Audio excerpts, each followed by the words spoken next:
where did you fly? In Regina, Saskatoon, Regina, and then Prince Albert with Brooks Airways. And then you say from there you went into the Yukon. Yes. How did that happen? Can you tell me that? Well, yes. I took a charter from Prince Albert to Scurvy Creek in the Yukon, and then flew on down to East Lake, Telegraph Creek, Atlin, and then into Carcross. George Simmons was situated in Carcross and wanted to charter or lease the airplane. I had Floyd Brooks along with me, the son of the owner of Brooks Airways. He got in touch with his father in Prince Albert, and the answer was yes. He would lease the airplane, but I had to stay with it. So the net result was I stayed in the Yukon. And finally, after about a month or two of this, decided, well, I'll quit Brooks Airways altogether. The airplane went back to Prince Albert, and we went south and bought the Super Universal CF-AAM from Consolidated Mining and Smelting. And then I flew it north and stayed there till 1937. So, for a charter trip into the Yukon, it took me 3 years to complete that trip.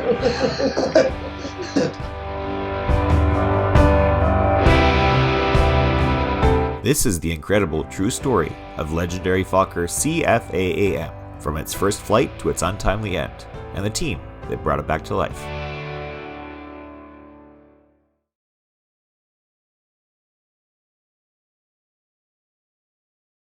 With newly hired pilot Bob Randall at the controls, CF-AAM was flown from the CMNS base to Vancouver.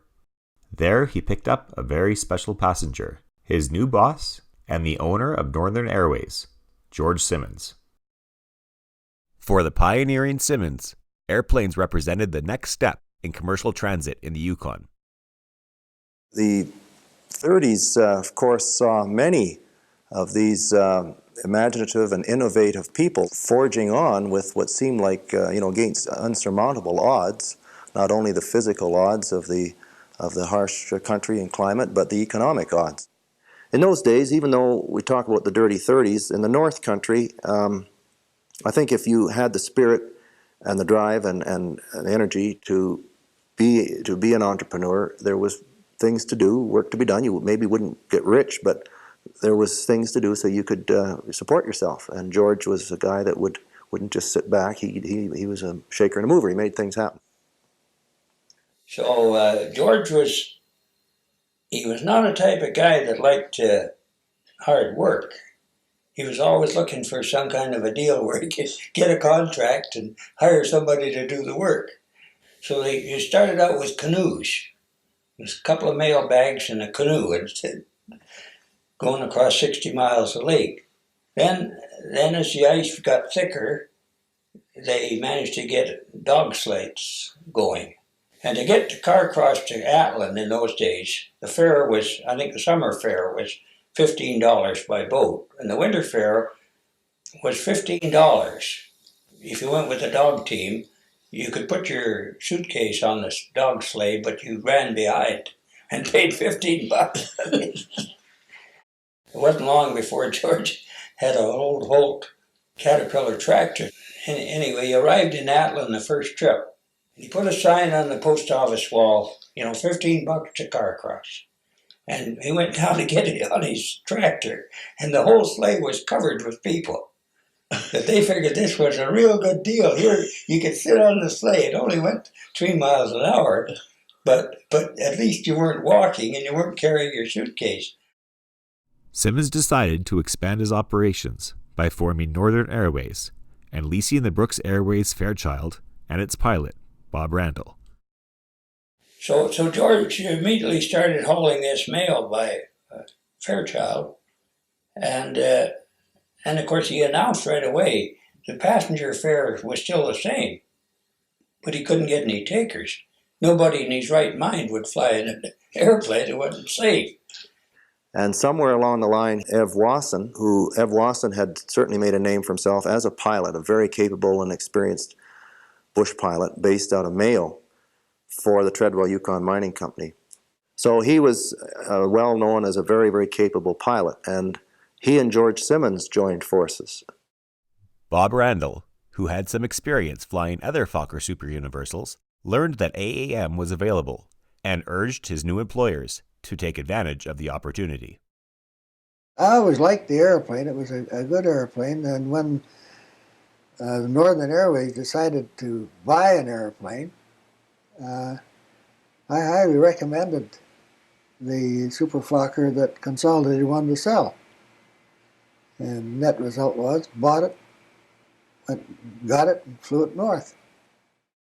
It was a series of legs. We went from here to, if I remember right, we went from here to Prince Rupert, and then into Juneau. And then Juneau crossed the hill into Carcross.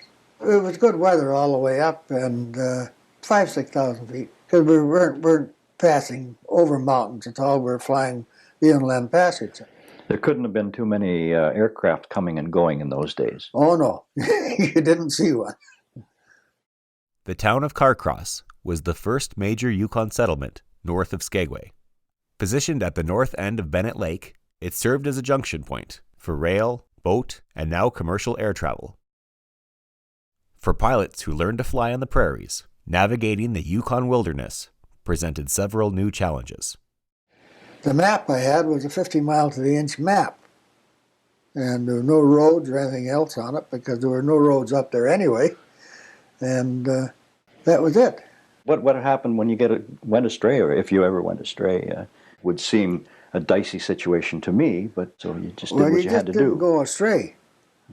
I mean, you were flying there, and you knew where you wanted to go, and you knew what the big lakes would be that you were going over, and you made sure that that's where you went. You didn't go any further when you didn't know exactly which way you were going to go. In 1935, CF-AAM set out on what is possibly its most famous adventure. An expedition, sponsored in part by the National Geographic Society, enlisted the services of Northern Airways to explore and photograph the St. Elias mountain range. Its leader was a young but experienced mountaineer named Bradford Washburn. Brad was commissioned by the National Geographic to look at Mount Logan and all that vast area of glacier up there, to actually put it on the map.